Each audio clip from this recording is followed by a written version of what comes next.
నమస్తే అండి, welcome to our channel. మనతో ఈరోజు Telangana TDP spokesperson Suryadevar Latha గారు ఉన్నారు. మేడం నమస్తే. నమస్తే మేడం, తెలంగాణలో అధికారులు రాజకీయ నాయకులు వరాల మీద వరాలు ఇచ్చేస్తున్నారు మేడం. ఇప్పుడు ఏకంగా కవిత గారైతే ఒక్కొక్కరికి ప్రతి ఇంటికి 1 ఎకరం భూమి అంట. అంటే ఇప్పుడు ఏమనుకోవాలి, ఒకప్పుడు కేసీఆర్ వాళ్ళ నాన్న కూడా ఇలానే 3 ఎకరాలు ఇస్తాను అని చెప్పారు, ఎన్నికల్లోకి గెలిచారు, గద్దెనెక్కారు. ఇప్పుడు నెక్స్ట్ కవిత గారు అంటే సేమ్ నాన్న ఏ సూత్రాలు పాటించి గెలిచాడో మళ్ళీ అవే పాటిస్తానంటుంది. కానీ అప్పటి ట్రిక్కులు ఇప్పుడు ఏమన్నా సెట్ అవుతాయి అంటారా? అసలు ఎక్కడి నుంచి తెచ్చిస్తారు ముందు ఇంటికి 1 ఎకరం అనేది? ఆ ఇంటికో ఎకరం భూమి అనేది భూలక్ష్మి ఈవిడ పెట్టిన పథకం, భూలక్ష్మి పథకం అండ. లిక్కర్ పథకం అని ఏమైనా పెడతారేమో.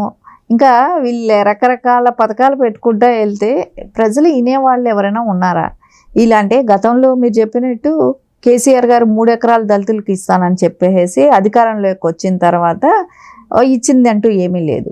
అదేలాగా ఇప్పుడు ఈవిడ ఈ మాట తీసుకొని ప్రజల్లోకి వస్తాను, నేను వెళ్ళి ప్రజల్లోకి అందరికీ కూడా 1 ఎకరం భూమి లేకపోతే ఎలా ప్రజల్లో అందరికీ ఇంటికో ఎకరం ఉండాలి అని చాలా జాలి అనేది ఆవిడ తల్లి మనసుతో ఆలోచిస్తున్నారు కాబట్టి అది ఉప్పొంగిపోయి ఆవిడ చెప్తున్నారు అన్నమాట. తెలంగాణ అమ్మ మనసుతో ఆలోచించి చెప్పారంట. సో అందరూ కూడా అర్థం చేసుకోవాలి, అమ్మ మనసుతో ఆలోచించి చెప్తున్నారు. సో అందరికీ రెడీగా ఉండాలి, అందరిని ఎత్తున టోపీ పెట్టడానికి మళ్ళీ తయారయ్యి అమ్మ మనసుతో చెప్తున్నాను, తల్లి మనసుతో చెప్తున్నాను అని చెప్తూ మళ్ళీ ప్రజల్లోకి రావడానికి ట్రై చేస్తున్నారు. కానీ ఆవిడ చెప్పేది ఎంతవరకు చేసేటట్టు ఉంది, వినేటట్టు ఉంది అనేది ఒకటి ఆలోచిస్తే, ఆవిడ చెప్పే మాటల్లో కూడా ఇంకోటి కూడా మనం ఎవరైనా చనిపోతే అంటే అక్కడ చనిపోతే 6 అడుగుల భూమి కూడా లేదు అని ప్రజలు అన్నారంట. అంటే ఆవిడ తిరుగుతూ ఉంటే ఇంటరాక్ట్ అయిన మహిళలు అన్నారంట. ఇప్పుడు అది ఎప్పుడు అన్నారు? ఆవిడ ఎప్పుడైతే టీఆర్ఎస్ అని పార్టీ పెట్టారో అప్పటి నుంచి అంటున్నారంట. అంతకుముందు బతుకమ్మ ఆడటానికి వెళ్ళినప్పుడు అడగలేదా? బతుకమ్మ ఆడటానికి వెళ్ళినప్పుడు కూడా అది అడుగుతారు కదా, అప్పుడు గుర్తు రాలేదా? అప్పుడు వాళ్ళ సమస్యలు చెప్పుకోలేదా? బతుకమ్మ ఆడేటప్పుడు వెళ్ళింది కదా, అప్పుడే ఎక్కువ తిరిగింది. ఇప్పుడు ఏముంది, తక్కువే. అప్పుడు 10 ఏళ్ళు తిరిగింది కదా మహిళలతోనే బతుకమ్మ ఆడుకుంటూ, అప్పుడు ఎందుకు గుర్తురాలా? అంటే అప్పుడు ప్రజలు అడగలేదా? అప్పుడు అందరికీ శ్మశానాలు ఉన్నాయి, వాళ్ళు పూడ్చిపెట్టుకోవటానికి స్థలాలు ఎకరం భూమి ఉండిందా? అందుకని అప్పుడు గుర్తు రాలేదు అడగటానికి. ఆ ఎకరం భూమి ఉంటే మేము అదే 6 అడుగుల భూమి కూడా మాకు లేదు అని అన్నారంట. ఈవేళ రేపు ఇంత సిల్లీ మాట ప్రజల్లోకి తీసుకెళ్ళి చెప్తుంటే వినేవాళ్ళు ఎవరైనా కాలీఫ్లవర్లు చెవుల్లో పెట్టుకొని ఉన్నారా? సామాన్యంగా పూలు పెట్టుకున్నారా చెవుల్లో అని అంటారు. అది కూడా కాదు, ఏకంగా ఈవిడ కాలీఫ్లవర్లే పెట్టేస్తుంది. ఎందుకంటే ఎకరం యాక్చువల్లీ శ్మశానాలు అనేది గవర్నమెంట్ ఇది. సో ప్రతి ఊరికి కూడా శ్మశానాలు అనేది ఉంచుతారు. సో అక్కడ ఇంకా లేకపోతే ఇంకా ల్యాండ్ ఇవ్వాల్సిన బాధ్యత కూడా గవర్నమెంట్కే ఉంటుంది. ప్రతి ఊరికి ల్యాండ్స్ అనేది ఉంటాయి, అలా ఇస్తారు. అలాంటి చోటే చేస్తారు. ఈ రోజున ఎంతమంది వాళ్ళ ల్యాండ్లలోనే వాళ్ళు పూడ్చుకున్న వాళ్ళు చాలా తక్కువ మంది ఉంటారు. ఎక్కువ మంది శ్మశానాల్లోకే తీసుకెళ్తారు. వాళ్ళ ల్యాండ్లో ఉంటే మా ల్యాండ్లో మాకు 6 అడుగుల స్థలం ఉంటుంది కదా అని చెప్పి మాట్లాడే వాళ్ళు అడిగారు అని అన్నప్పుడు ఇదేమైనా స్కీమా? చనిపోయే వాళ్ళకి మేము 6 అడుగులు కోసం మేము ఎకరం భూమి ఇస్తున్నామని చెప్పుకోవటానికి ఇదేమైనా ఒక స్కీమా? వినడానికి కూడా ఎలాగో ఉంది. అరే ఉండటానికి తల దాచుకోవడానికి ఒక షెడ్ వేసి ఇవ్వటానికే మీకు ఇన్ని రోజులు పట్టింది, ఇప్పటి వరకు కంప్లీట్ అవ్వాల. డబుల్ బెడ్రూమ్ ఇల్లులు చెప్పిన మాటలకి అట్లీస్ట్ ఆ డబుల్ బెడ్రూమ్ అపార్ట్మెంట్లకు అట్లేకుండా ల్యాండ్స్ అనే ఇచ్చుండొచ్చుగా. ఇంటికి అందరికి ల్యాండ్లైనా ఉంటే ఇల్లు కట్టుకొనైనా ఉండేవాళ్ళేమో కదా. అది కూడా చేయలేదు కదా. అంటే వీళ్ళకి ఏంటంటే ఎలా అనిపిస్తుందంటే మనం ఏం చెప్పినా వింటారులే, ప్రజలే కదా, వాళ్ళే మనం చెప్పినన్నీ విని ఓటేస్తారనే చందాన వెళ్ళిపోతున్నారు వీళ్ళు ఇంకా. సో ప్రజల్లోకి చాలా అవేర్నెస్ ఉందమ్మా, ఇలాంటి మాటలు ఎవరు వినేటట్టయితే లేరు. అంటే ఇప్పుడు కవిత గారు ఏదైతే పార్టీ పెట్టారో, పార్టీ పెట్టిన తర్వాత నాకు తెలిసి ఇది ఇచ్చిన ఫస్ట్ హామీనా మేడం? ఇది ఇంకా ఏమైనా ఇచ్చారా? ఆవిడ సామాజిక న్యాయము అని అంటున్నారు. తండ్రి పార్టీలో ఉన్నప్పుడు సామాజిక న్యాయం గుర్తు రాలేదా? అంటే తండ్రి చూసుకుంటాడన్న భరోసా అనుకుంటా కదా మేడం.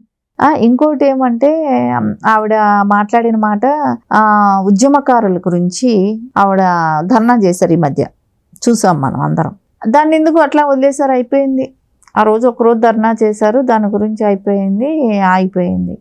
సో వాళ్ళకి గురించి ఫైట్ చేసింది లేదు. ఇప్పుడు ఎకరం భూమి ఇస్తానని చెప్పి మాట్లాడుతుంది. అంటే ఏదైనా ఈరోజు చెప్పింది ఇంకో వారం తర్వాత ఇంకొకటి తీసుకుంటుంది. సో ఒకదాని మీద నిలబడి దాని గురించి ఫైట్ చేసి ఇచ్చేసేది ఏమీ ఉండదు. వాళ్ళ నాన్నగారి మీద మర్యాద ఉండి, మీరు అన్నట్టు మా నాన్నగారి మీద మర్యాద ఉండి అడ్డు చెప్పలేకపోయిందని అంటున్నారు కదా. అట్లా అనుకుంటే ఇప్పుడు కూడా నాన్నగారితోనే ఉందేమో, ఇప్పుడు కూడా నాన్నగారితోనే ఉందని అనుకోవాలిగా మీరు చెప్పినట్లు లెక్కైతే. పార్టీ పెట్టేశారు కదా మేడం బయట. పార్టీ పెట్టేశామని చెప్తున్నారు. సో కానీ ఇక్కడ ఎక్కడ విమర్శించట్లేదు కదా.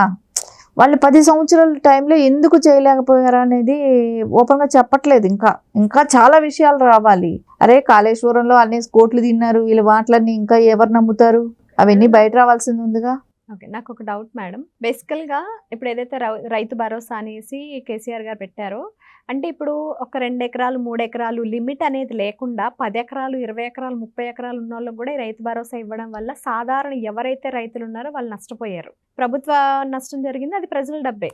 ఇప్పుడు అలాగే 10 ఎకరాలు 20 ఎకరాలు ఉన్న వాళ్ళకి కూడా ఎకరం భూమి ఇస్తారంటారా? ఇంటింటికి ఎకరం అంటే ఒక ఇంటికి ఎకరం భూమి అని అంటుంది. మీరు చెప్పేది 10 ఎకరాలు 20 ఎకరాలతో ఆపలేదమ్మా. 100 ఎకరాలు 150 ఎకరాలు 200 ఎకరాలు ఉన్న వాళ్ళకి కూడా ఎంతమంది చిన్న రైతా పెద్ద రైతా అని కాదు, అందరికీ డబ్బులు ఇచ్చారు. 100 ఎకరాలు ఉన్న వాళ్ళకి అందరికీ కూడా ఇచ్చారు.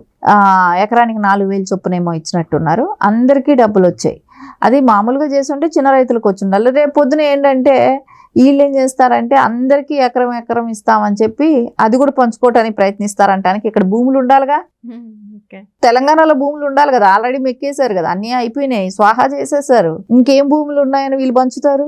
సో ఎంతమందికి ఇవ్వటానికి వీళ్ళు అసలు నేను అనేది ఏంటంటే ఉండటానికి ఇల్లు ఇవ్వండిరా బాబు అని అంటే అది లేదు కానీ, దికానా లేదు కానీ ఉండటానికి ఇల్లు ఇవ్వట్లేదు. ఇంకా చాలా మంది పెండింగ్ ఉంది.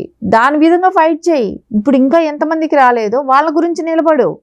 ఇప్పుడు వచ్చిన వాళ్ళ కథ వదిలేసి రాని వాళ్ళకి ఇంకా ఎంతమంది ఉన్నారు, ఇంకా అర్హులైన వాళ్ళకి ఎంతమందికి రాలేదు, వాటిని గురించి లిస్ట్ ఇది, వాటిని గురించి ఫైట్ చేయి. సో ఇప్పుడు మనం చేయగలిగేది ఏముంది, రెడీగానే దాన్ని ఇన్స్టెంట్గా తీసుకొని నేను గెలిస్తే ఇస్తాననేది ఒక లంచం, ప్రజలకు ఒక ఆశ పెట్టడం, మళ్ళీ దాన్ని నెరవేరుస్తుందని నమ్మకం లేదు.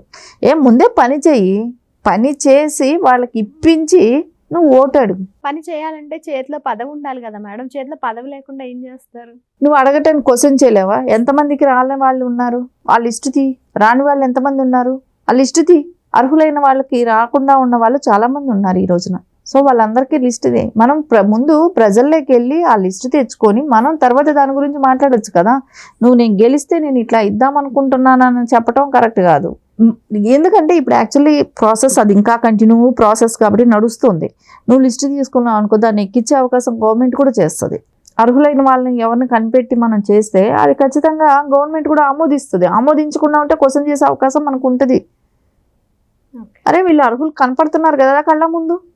మనం ముందు ఇప్పుడు ఇంపార్టెంట్, మనం చేయాల్సిన పని ఏదో చేయాలి కానీ నేను గెలిస్తే చేస్తానంటే నువ్వేనా ఆశ చూపుతున్నట్టే కదా.